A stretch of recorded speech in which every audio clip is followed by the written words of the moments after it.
A millionaire despises and abandons a blind foal, ordering it to be left in the woods. Later, a kind-hearted girl discovers the foal, rescues it, cares for it, and trains it to become a champion. What the millionaire does next will leave you speechless. Amid the vast expanse of a sprawling ranch nestled among rolling hills and endless wooden fences stood the estate of Graham Winslow. It was a place where horses roamed freely under the sun by day and rested in stables fit for royalty by night. Graham's reputation as a breeder of champions echoed across the country. His horses were synonymous with excellence, and equestrian competitions were often the stage for his frequent victories. To Graham, the world was divided into two kinds of people: those who created value and those who served no purpose. That morning, as the first rays of sunlight painted the sky with warm orange hues, a stable hand hurried into Graham's office. "Mr. Winslow, Nova is going into labor," he said, his voice tinged with urgency. Graham looked up from the papers he had been reviewing, adjusting the knot of his tie in an automatic gesture. His tailored suit and impeccable demeanor exuded authority. Rising to his feet, he reached for his mahogany cane, a symbol of status rather than necessity. "I trust everything will proceed as it should," he responded, his tone a blend of expectation and warning. The stable housing Nova was the largest and most comfortable on the estate. The mare, with her lustrous golden coat and graceful movements, was Graham's pride. She came from a legendary lineage, her ancestors crowned with countless championships. Graham had staked much on her, his hopes resting heavily on the foal about to be born. Inside the stable, a team of veterinarians worked with practiced care. Nova huffed and snorted, her hind legs trembling under the strain of labor. Graham stood at the entrance, his dark eyes scrutinizing every movement with calculating precision. "How much longer?" he asked, breaking the tense silence. "Very soon, Mr. Winslow," one of the veterinarians replied. "Everything is progressing smoothly." Moments later, a soft whinny broke through the stillness, announcing the arrival of the foal. The veterinarian gently cradled the newborn, cleaning it as the tiny creature wobbled in its first attempts to move. "It's a colt," the veterinarian announced with a small smile. "Strong and well-formed." Graham released a measured exhale of satisfaction, stepping forward to witness the culmination of his investment. However, his relief was fleeting. One of the assistants began whispering urgently to the lead veterinarian, who frowned as he examined the colt more closely. "What's the matter?" Graham demanded, his impatience sharp. The veterinarian straightened, his gaze uneasy as it met Graham's. "Mr. Winslow, I believe there's an issue." Graham's face hardened. "Speak plainly." "The colt appears to be blind. His eyes don't respond to light, and his movements suggest he can't orient visually. It's an irreversible condition." A heavy silence fell over the stable. Graham stood motionless for a moment, staring at the frail colt struggling to stand. Its thin legs quivered, yet there was a determination in its fragile form. "Blind?" Graham repeated, the word heavy with disdain. "Yes, sir. He won't be able to compete or perform like the other horses," the veterinarian explained cautiously. "But with proper care, he could still live a peaceful life." Graham's expression turned steely, his cold, calculated demeanor returning with force. "A horse that can't compete is useless," he stated with brutal finality. "I won't waste resources on something with no future." "Mr. Winslow, perhaps," the veterinarian began, only to be cut off. "My decision is made," Graham said sharply. "Remove it from my property. I don't want to see it again." The veterinary team and stable hands exchanged uneasy glances, but none dared challenge the wealthy rancher. Soon after, a young caretaker, driven by a kind heart, was tasked with carrying out Graham's order. Placing the colt gently in a cart, he began the long journey to a remote clearing on the edge of a forest. The path was quiet, the only sound coming from the soft rustling of trees and the faint, plaintive whinnies of the colt, unaware of its grim fate. When they arrived at the clearing, the caretaker gently stopped the cart and carefully lowered the colt to the ground.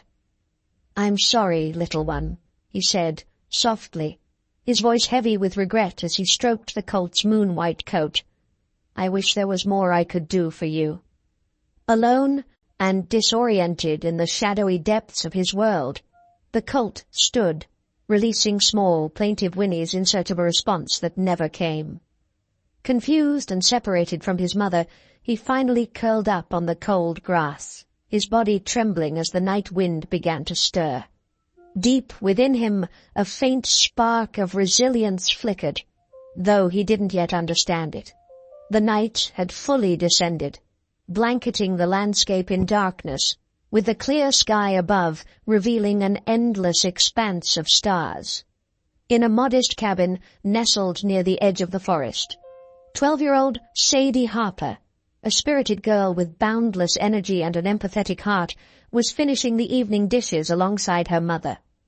They had lived alone since Sadie's father had passed away a few years earlier, and while their life had its hardships, they had grown adept at leaning on each other for support in every challenge.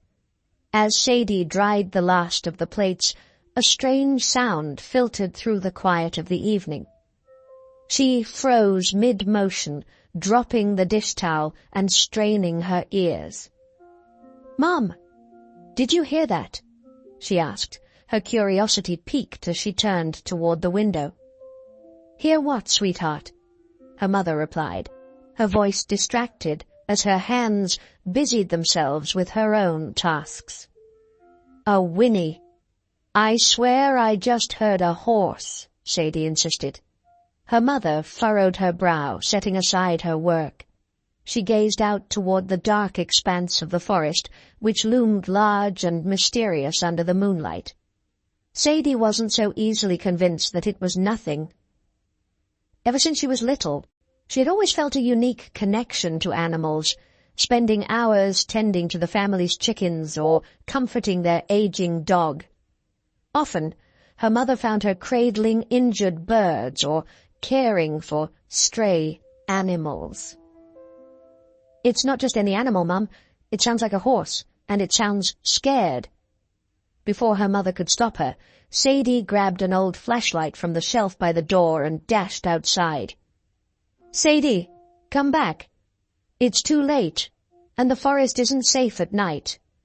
Her mother called out alarmed, but the girl was already racing toward the woods. Sadie ran along the narrow path, her ears tuned to the faint sound that still carried through the darkness. With every step, the night grew thicker and the shadows deeper. But she pressed on. Her small feet navigated carefully over dry branches and fallen leaves, the beam of her flashlight cutting through the gloom. "Where are you?" she whispered breathlessly, scanning her surroundings. The whinny sounded again, clearer this time, closer. Her pace quickened until the light from her flashlight landed on a figure on the ground. There it was, a tiny colt with a coat as pale as moonlight curled up amidst the shadows. Sadie stopped abruptly, her heart pounding as she took in the sight. The colt lifted its head at her approach but didn't attempt to flee. It seemed too unsure or too weak to know what to do. "Oh, no!" Sadie gasped as she knelt in front of the little horse. "What are you doing out here all alone?" She spoke softly, her voice filled with concern. Examining him closely, she quickly noticed something unusual about his eyes. They were a pale gray, unresponsive to the light of her flashlight. "Are you blind?" she asked gently, though she knew the colt couldn't answer. Her voice quavered at the thought of how difficult survival must have been for such a vulnerable creature. The colt let out a soft whinny, almost as if trying to communicate. Sadie felt her heart ache even more. "Don't worry," she said firmly. "I'm not going to leave you here." She reached out, stroking his thin, delicate frame. "You're coming home with me. We'll figure this out together." Sadie glanced around, searching for a way to help him move. She tried coaxing him to stand, pulling lightly to guide him, but the colt stumbled and seemed too weak to follow her. After several unsuccessful attempts, Sadie realized she couldn't do it alone. "Stay right here. I'll come back for you," she whispered, her voice resolute. The colt lowered his head as though he understood she would return. Sadie bolted back toward the cabin, her thoughts racing faster than her feet. When she reached home, her mother was standing in the doorway, her face lined with worry. "Sadie, where have you been? Do you know how dangerous it is to wander out alone at night?" her mother asked, worry etched in her voice. "Mom, I found a colt. He's blind and it looks like someone abandoned him in the woods. We have to help him," Sadie replied with urgency. "A colt?" her mother echoed, incredulous. "Yes, Mom. He's so weak. He can barely stand on his own. I need your help to bring him back." Sadie's mother sighed, recognizing that there was no point in trying to argue. She grabbed an old blanket and followed her determined daughter back to the spot where the colt had been left. When they arrived, the small horse was still lying where Sadie had first found him. She rushed to his side, kneeling to stroke his trembling body. "I told you I'd come back," she whispered tenderly, her voice soothing. Together, they wrapped the colt in the blanket and carefully lifted him. The journey home was long and exhausting, but Sadie didn't complain once. She knew in her heart that what she was doing was right. When they reached their small cabin, they prepared a cozy corner in the backyard, layering hay and old blankets to create a soft bed for the colt. Sadie fetched a bucket of water and improvised warm milk with an old baby bottle. "Drink a little, sweetheart. You need your strength back," she coaxed gently. The colt struggled to take the milk, but each sip seemed to revive him, little by little. Sadie watched him intently, her eyes filled with hope. "Mom, I think this is a sign," she said as she stroked the colt's head. "He came to us for a reason. We're going to take care of him, and I'll do everything I can to make him strong again." Her mother didn't respond immediately, but when she looked into Sadie's resolute eyes, she knew there was no changing her mind. That night, as the colt slept in safety for the first time, Sadie stayed by his side, whispering promises of a brighter future. She didn't know how, but she was certain the little horse would change their lives forever. As days turned into weeks and weeks into months, the colt became an integral part of Sadie's life. The once simple backyard of their humble cabin transformed into a sanctuary for the blind horse, whom Sadie named Echo. The name wasn't just a symbol of hope, it was a reminder that even though Echo's eyes couldn't see, his spirit shone brilliantly. Under Sadie's care, Echo began to thrive.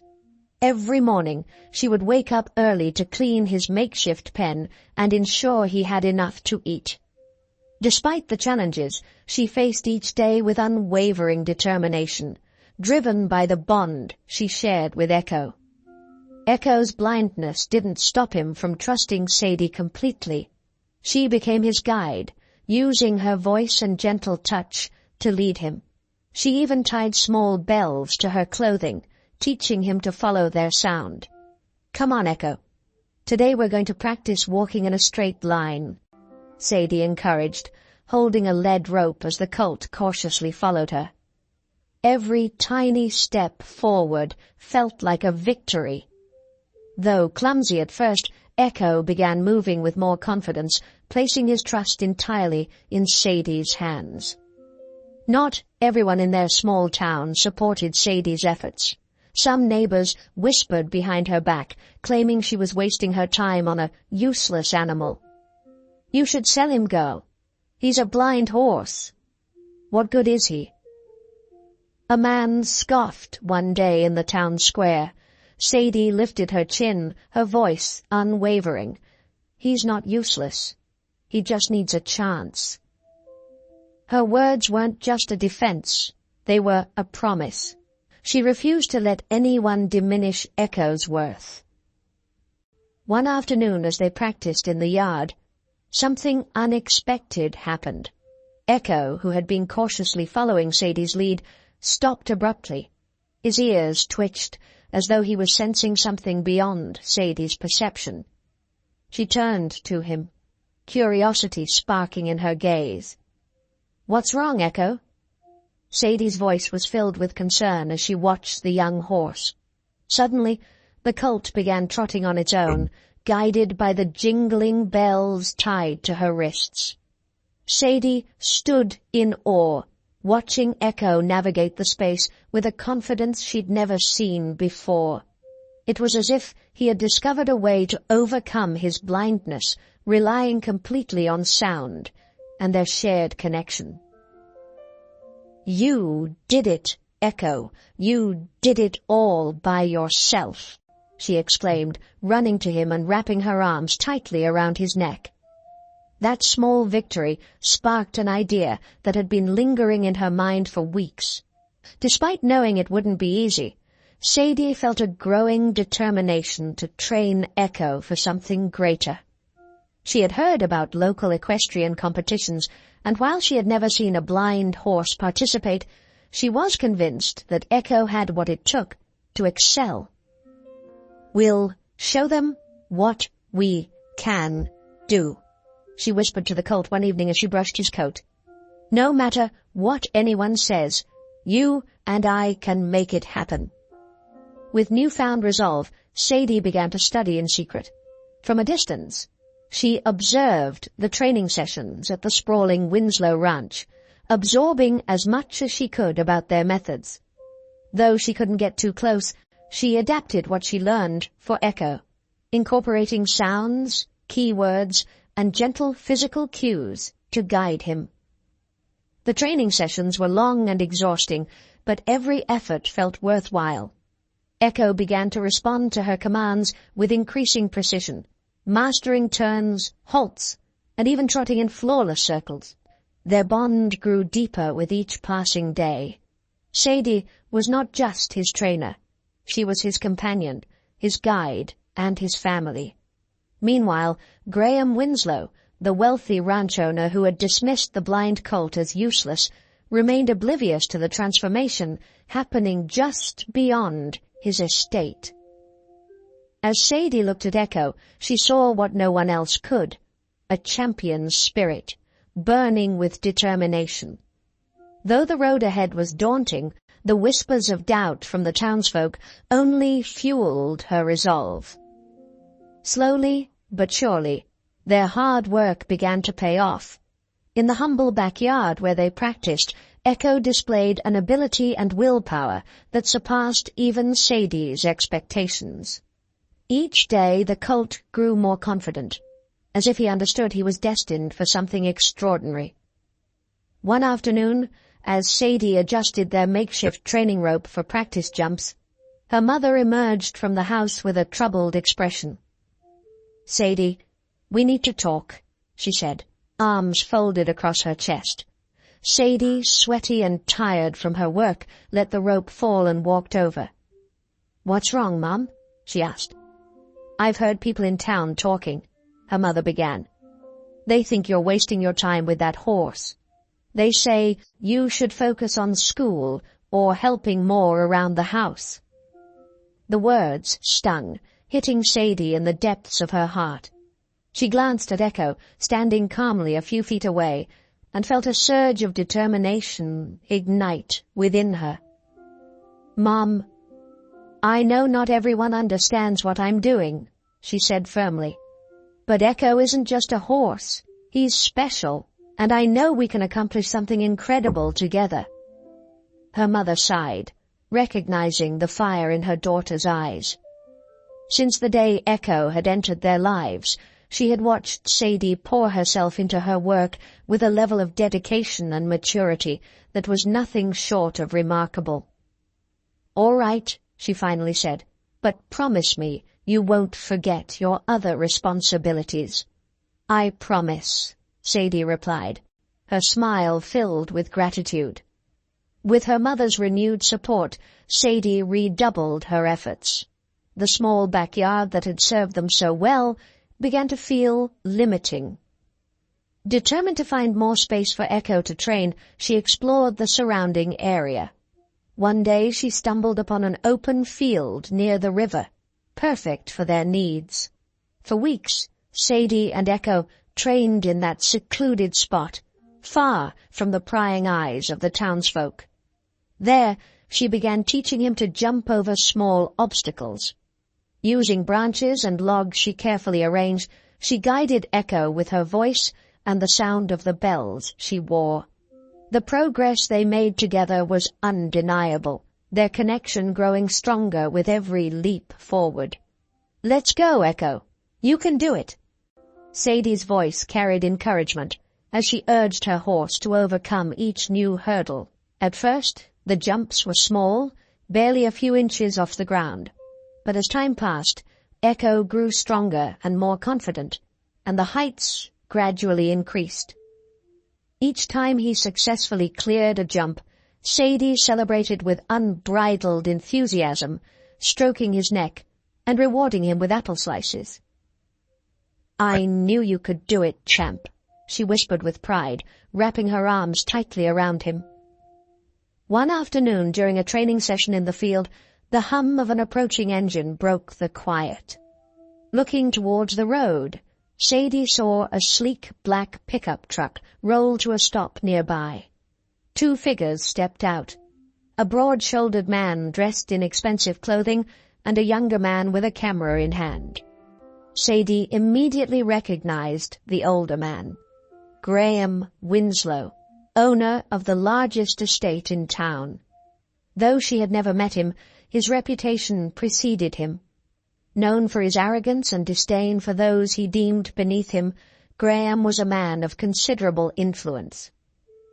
His eyes lingered on Sadie, curiosity flickering in them. Rumors had reached him about a girl training a blind horse, and while he had initially dismissed them, the notion intrigued him. "Well, what do we have here?" he remarked, a mocking tone in his voice, as he sauntered closer. Sadie's heart raced, but she refused to let her fear show. Standing tall, she replied firmly, "I'm training my horse." Graham raised an eyebrow, casting a skeptical glance at Echo, who stood calmly by her side. This is your blind horse? What do you think you'll achieve with something like that? Horses need sight to compete. You're wasting your time, girl." Clenching her fists, Sadie struggled to maintain her composure. "Echo is more capable than you think, and I don't need your approval to prove it," she shot back, her voice steady with defiance.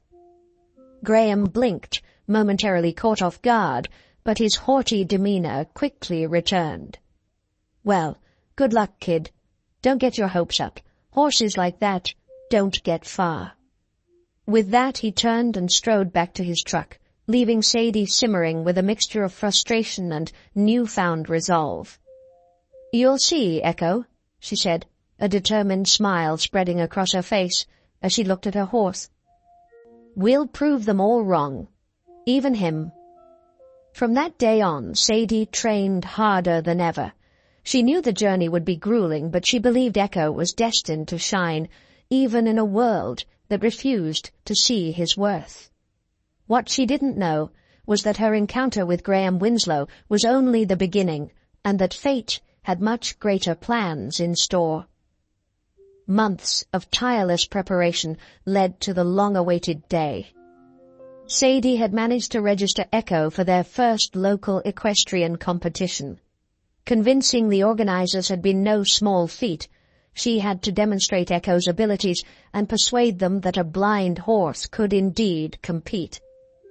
Her perseverance paid off, and they were given a chance. The event was held in a grand arena on the outskirts of town, where the region's finest horses gathered to compete in various categories. As Sadie arrived with Echo, she felt the weight of curious and skeptical gazes on them. She really gonna compete with a blind horse? Someone muttered. What a waste of time. Another scoffed. This isn't a circus act. A third quipped, mocking them. Sadie ignored the jibes, focusing solely on Echo. They had worked too hard to let doubt or ridicule shake their determination. We've made it this far, Echo. Nothing's stopping us now, she murmured, running her fingers over his sleek coat. With the support of her mother, who had come along to cheer them on, Sadie prepared Echo for the competition. She adjusted an elegant harness she had carefully restored by hand, ensuring it fit him comfortably. While other competitors boasted expensive and flashy gear, Sadie knew what truly mattered was the bond she shared with Echo. Before the competition began, Sadie led Echo to a quiet corner behind the arena, far from the bustling crowd.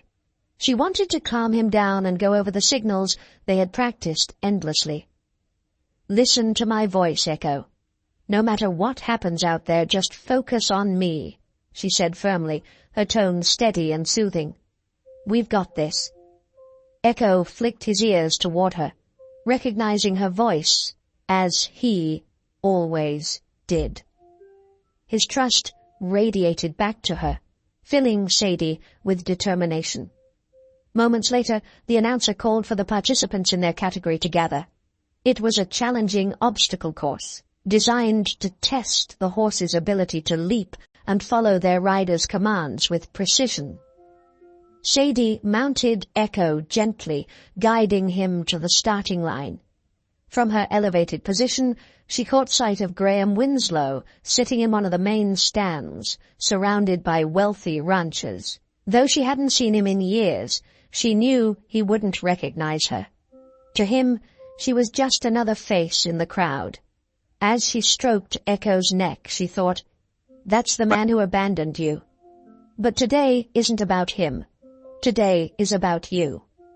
When her name was called, the announcer's tone was detached, almost dismissive, as though little was expected of them. Sadie didn't let it bother her. "Let's show them, Echo. This is our moment," she said with a smile, giving the first signal. Echo started forward, his gait steady and confident. The small bells tied to his ankles jingled softly, guiding him. The first obstacle, a low fence, stood ahead. A simple warm-up. Echo cleared it with grace, as if to prove his blindness was no limitation. The crowd fell silent, taken aback by the flawless jump. The next challenge loomed, a pair of fences in quick succession, followed by a sharp turn. Sadie's voice remained calm as she directed Echo. "Just a little more. Jump." Echo responded perfectly, leaping both fences and making the turn without breaking stride. A murmur rippled through the crowd, this time not of doubt, but of astonishment. "Is this real? That blind horse is outperforming some of the sighted ones," one spectator whispered. Graham Winslow, previously chatting idly with a colleague, glanced up at the growing commotion, his attention locked on the horse's elegant movements. Something about Echo felt vaguely familiar, though he couldn't place it. Sadie and Echo pressed on, facing each obstacle with courage. Her signals were clear and unwavering, and Echo responded with precision that left the audience in awe. With each successful jump, the applause grew louder, transforming the arena's earlier indifference into thunderous support. When they finally crossed the finish line, Sadie leaned forward, wrapping her arms around Echo's neck, tears streaming down her face. They had done it. The crowd erupted into cheers. Although Sadie couldn't hear the whispers of amazement spreading through the stands, she knew they had left a mark. From his seat, Graham watched in silence, his eyes narrowing. There was something about that horse, a familiarity that unsettled him. He summoned one of the event organizers, demanding more information about the rider and her horse. "This can't be. Is it possible that horses—" he murmured to himself, his voice tinged with disbelief. Unbeknownst to her, Sadie had taken the first step toward confronting her past. She had shown the world, and Graham, that true greatness lies not in appearances but in heart and the will to achieve the impossible. The competition was over, and though the official results had yet to be announced, the names of Sadie and her blind horse echoed throughout the venue. The same crowd that had once dismissed them now gathered to offer their congratulations. "Wow, what you've achieved with that horse is unbelievable," exclaimed an excited woman from the crowd. "He's the bravest horse I've ever seen," added a young rider who had competed earlier. Sadie smiled modestly, gently stroking Echo as he contentedly nibbled on a piece of apple she offered him. For her, the applause wasn't the real victory. It was the deep satisfaction of showing what they could accomplish together.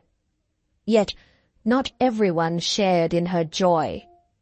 From the stands, Graham watched with growing intensity, his eyes tracking every movement. Something about the way Echo moved and the unspoken bond between the horse and the girl gnawed at him. "I know that horse," he muttered to himself. Calling over one of the competition organizers, a well-dressed man with a businesslike demeanor, he spoke in a commanding tone. "Who is that girl?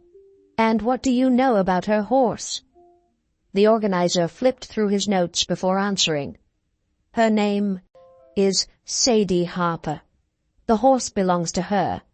According to what she mentioned, it's a blind colt she rescued months ago. What she's achieved with him is remarkable, don't you think?" "Rescued?" Graham's brow furrowed, his thoughts flashing back to the day at his ranch, when he'd ordered an abandoned newborn foal to be discarded as worthless. The possibility that this horse was the same one filled him with a strange mix of disbelief and shame, emotions he quickly worked to conceal. Meanwhile, Sadie and her mother were busy packing their equipment and preparing Echo for the journey home. Before they could finish, an imposing figure stepped into their path. Graham, with his commanding presence, fixed them with an intense gaze. "So you're the one who owns that horse," he said, breaking the silence. Sadie looked up, startled but unshaken. "Yes, he's mine. Is there a problem?" Graham ignored the defiance in her tone, his focus narrowing on Echo. He studied the horse carefully. His body, the elegant stance, even the way his ears flicked attentively to every sound. There was no mistaking it. "This horse. Where did you find him?" he asked, attempting a casual tone, though his voice carried a slight tremor. Sadie eyed him cautiously, reluctant to reveal too much to someone who clearly came from the elite world she tried to avoid. "I found him abandoned," she finally replied. "He was in terrible shape, but I decided to care for him." "Abandoned? Where?" Graham pressed, his tone a mix of urgency and curiosity. Sadie hesitated, remembering her mother's mantra. "Always tell the truth, even when it's uncomfortable." "Near a road, not far from a big ranch." "I think it was yours," she said, meeting Graham's gaze directly. His face hardened. There was no longer any doubt. Echo was the same foal he had deemed a waste of resources. And now, here he stood, a magnificent creature that had captivated an entire competition. Graham quickly composed himself, masking his unease with a facade of polite interest.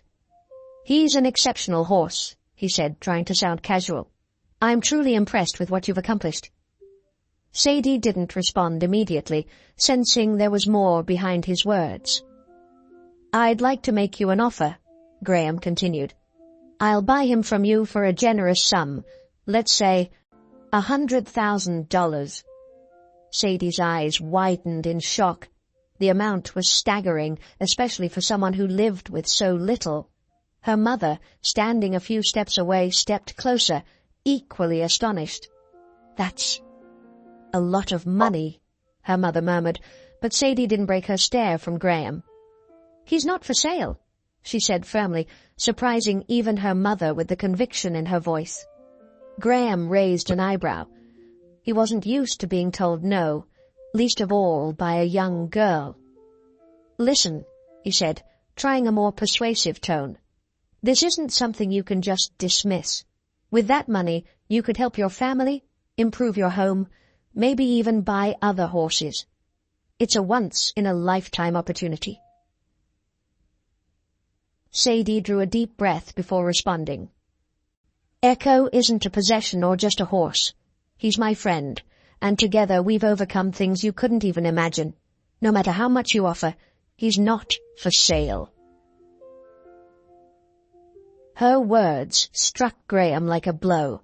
Deep down he knew she was right. Echo wasn't merely an animal. It was a testament to what could be achieved through love, dedication, and unwavering faith. Yet, his pride held him back from admitting it. "All right," Graham finally said with a tense smile. "But if you ever change your mind, you know where to find me." As Graham walked away, Sadie turned to her mother, who was visibly shaken by the encounter. "Are you sure about what you just did, my daughter?" her mother asked, her voice tinged with concern. Sadie nodded firmly, her resolve unshakable. "Echo is priceless, Mom. What we've shared together means more than all the money in the world." What Sadie didn't realize was that this confrontation would only mark the beginning of a much larger battle, one that would not only require her to fight for Echo, but also prove once again that true champions aren't born in the lap of luxury. They rise from the valleys of perseverance. The buzz surrounding Echo's remarkable performance at the competition quickly spread throughout the town. While many marveled at her achievements, admiration began to grow. But not everyone was impressed. Graham Winslow, stung by Sadie's rejection, took it as a personal challenge. It was no longer about money. It was about pride. For Graham, Echo wasn't just a horse, she was an extraordinary asset. He was convinced she belonged in his stable, not in the hands of a girl he believed couldn't fully realize the potential of such a creature. Unaware of the storm brewing, Sadie remained immersed in her training sessions with Echo. Her life, while modest, was content as they trained daily in the same fields they had come to cherish. But a shadow loomed over their tranquil existence. One crisp morning, as Sadie and Echo practiced their routine, a sleek, expensive truck appeared on the dirt road leading to the fields. Sadie looked up, recognizing Graham Winslow's vehicle immediately. The truck halted, and before she could react, Graham stepped out, accompanied by his attorney. "Sadie!" Graham called out, his voice cold and calculating. "Since you've chosen to refuse my offer, I've decided to take a different approach." Sadie's brows knitted together as she recognized the challenge in his tone. "What do you mean by that?" she asked, keeping her voice steady, though her heart began to race. Graham's smile was steeped in arrogance. "I want that horse, Sadie, and if you won't sell her willingly, I have the legal means to obtain her." The words hit Sadie like a thunderclap. Was he truly threatening to take Echo away from her? She wouldn't stand for it. Yet Graham pressed on, not giving her a chance to respond. "I can have her classified as part of one of my exhibitions. With the right training, Echo will become the champion I've been searching for to represent my farm's legacy. In my hands, her future would be guaranteed." Gathering her courage, Sadie stepped forward and placed herself protectively beside Echo, like a shield against Graham's looming threat. Echo is not for sale, and I won't let anyone take her, especially someone who only sees her as another trophy in their collection, she said firmly, her eyes locking with his. Graham seemed to relish the defiance, his gaze sharp and calculating. For a brief moment he remained silent, studying both Sadie and the horse with a peculiar intensity. Yet his determination remained unshaken. "Very well," he said at last. "It won't be easy for you, but don't worry, Sadie. This isn't over. I know how to handle situations like this. I'll show you." With those ominous words, he turned and climbed back into his truck. Sadie watched him drive away, her heart pounding in her chest. She understood the weight behind his parting remarks. They were far from empty threats. Graham had the resources and the determination to try and take Echo away from her. But Sadie refused to let that happen. That same afternoon, she and her mother visited a local attorney's office. They sought out Mr. Henderson, a respected lawyer known for his integrity and dedication to helping those in need. Mr. Henderson, a seasoned man with a deep connection to the community, listened intently as Sadie shared her story. "This man has no rightful claim over the horse," said Mr. Henderson after a long pause. "But don't underestimate what he's capable of. He has the money and the connections to push his way through, and at best, he might force a sale." Sadie nodded, her fear evident, yet her resolve unwavering. "I don't want Echo to become just another commodity.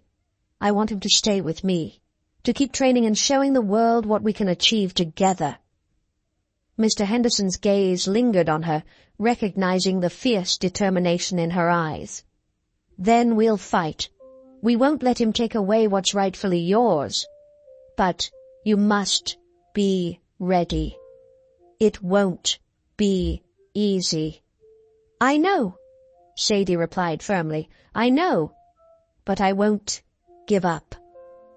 With Mr. Henderson's legal guidance, Sadie began preparing for the battle ahead. Though fear crept in at times, her confidence in herself and in Echo burned brighter. This wasn't just about protecting her horse, it was about proving that even an animal others had dismissed as worthless could shine with love and effort. The confrontation with Graham Winslow was only beginning, and Sadie was willing to do whatever it took to defend what she had fought so hard to build. Each passing day made Graham Winslow's threat feel more real. His recent visit with his lawyer hadn't been merely an attempt to intimidate. It was the opening move in a far more serious conflict. Soon after, Sadie began receiving letters from Winslow's attorneys demanding she sell Echo. Each letter, filled with complex legal jargon, seemed crafted to overwhelm a 12-year-old girl who lacked the resources to stand against a corporate titan. But Sadie was not one to back down.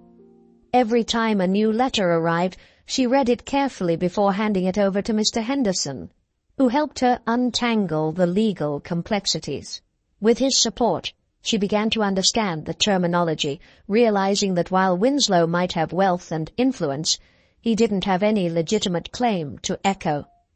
Still, laws, like everything else, could be twisted, and Winslow knew how to play the game. "The core issue here is ownership," Mr. Henderson explained. "If Winslow can prove the horse is his, he could regain Echo through a forced sale or legal settlement. But if we can establish that the horse was abandoned and that you rescued him, then he's legally yours." Sadie nodded, her determination renewed.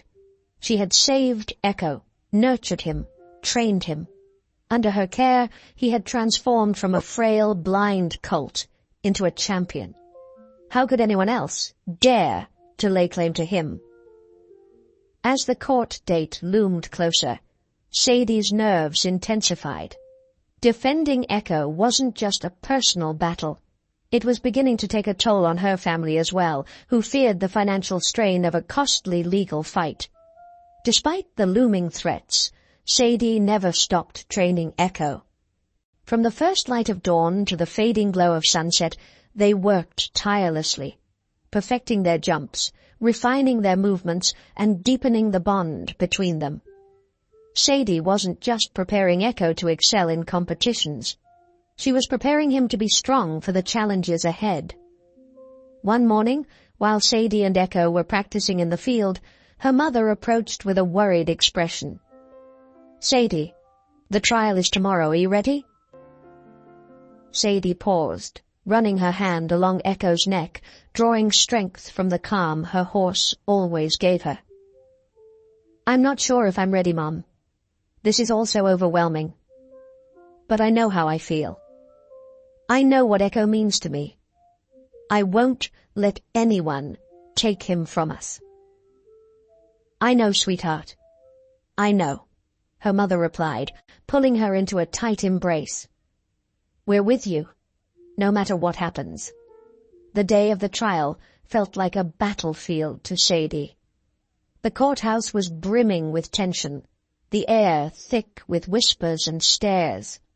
Lawyers, witnesses, and a curious crowd filled the room, eager to see the young girl and her horse stand up against one of the most powerful men in the region. Graham Winslow was there, exuding confidence and authority, his piercing gaze a declaration of his certainty in victory. Beside him sat a renowned attorney, a man whose reputation for winning impossible cases preceded him. He scrutinized Sadie and her mother with an air of detached superiority, as though their fate was already sealed. The trial began with Winslow's legal team presenting their case, arguing that Echo, the horse in question, was Winslow's rightful property. They claimed Echo was born on his ranch, raised at his expense, and dismissed only because of his blindness. Despite being discarded, they maintained that Echo still legally belonged to Winslow. Sadie, however, stood her ground. With the support of Mr. Henderson, she recounted how she had found Echo abandoned, wounded, and on the brink of death. She painted a vivid picture of the bond they had forged, how she had nursed him back to health, trained him, and turned him into the champion he had become. Echo wasn't just a possession. He was her partner and her closest friend. Winslow's lawyers sought to undermine her, dismissing her account as a child's fanciful imagination. But Sadie didn't waver. With every dismissive remark they made about Echo, her resolve only deepened. "He's worth more than money can ever measure," she declared, her voice steady as she locked eyes with Winslow. His expression wavered, a flicker of surprise breaking through his disdain. "He's more than a horse. He's my friend, and I won't lose him." After what felt like an eternity, the judge delivered the verdict. The room fell into a tense silence as his voice resonated through the courtroom. "The ownership of the horse named Echo is hereby granted to Sadie Harper, who has provided clear and compelling evidence that she rescued the animal from abandonment and cared for it as her own. There is insufficient proof to support Mr. Winslow's claim of ownership, and his argument lacks credibility." A wave of murmurs rippled through the crowd as Graham Winslow's face contorted in fury, his jaw tightening in silent rage. Sadie clutched her mother's hand as tears streamed down her face, not of fear or uncertainty, but of pure, unfiltered joy. They had won. The judge cautioned that any attempt by Winslow to appeal would lead to a prolonged legal battle. But for now, Echo was safe. As Winslow stormed out of the courtroom, his anger palpable, Sadie rushed to the stable where Echo had been waiting patiently all day. Tears welled in her eyes as she whispered, "We did it, Echo. We really did it." This victory wasn't just about keeping Echo. It was a triumph against a system that often favored the wealthy and influential, a testament to the power of love and determination. The morning after the trial, Sadie rose early, as always, to the soft glow of dawn breaking over the horizon. Yet something felt irrevocably different. The fear of losing Echo was behind her, replaced by a sense of boundless possibility. That day, the town came alive to celebrate her victory. Local news crews arrived at her doorstep, eager to share her story. Neighbors gathered, offering heartfelt congratulations and marveling at how a young girl with so little had stood against a man like Winslow. And won. Despite the sudden fame, Sadie remained humble. To her, the most important thing was still her bond with Echo and the journey ahead. As weeks passed, Sadie and her mother began receiving invitations to equestrian competitions in other states. Echo's talent, paired with Sadie's unwavering dedication, had captured the attention of many. Their future was no longer just a dream. It was a reality, brimming with promise. Competitions became a way of life for them, a routine that tested their skills, but also an arena where they proved that even the horses others deemed worthless could astonish the world. A year later, at one of the nation's most prestigious events, Sadie and Echo stood alongside the finest riders and horses in the country.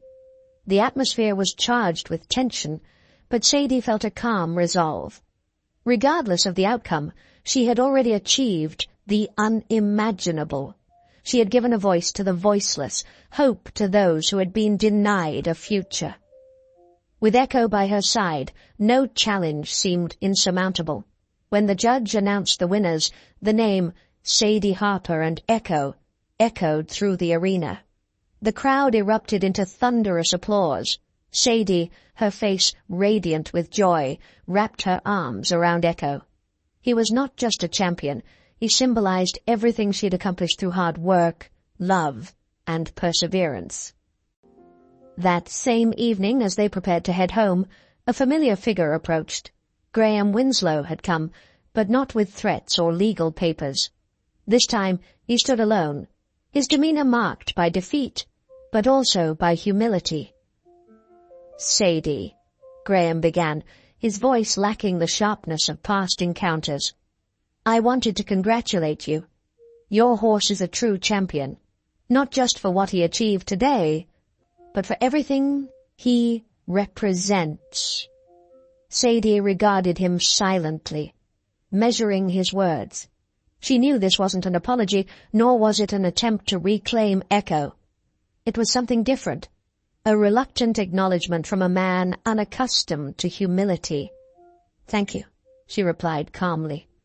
"Echo and I earned this together. Nothing was handed to us.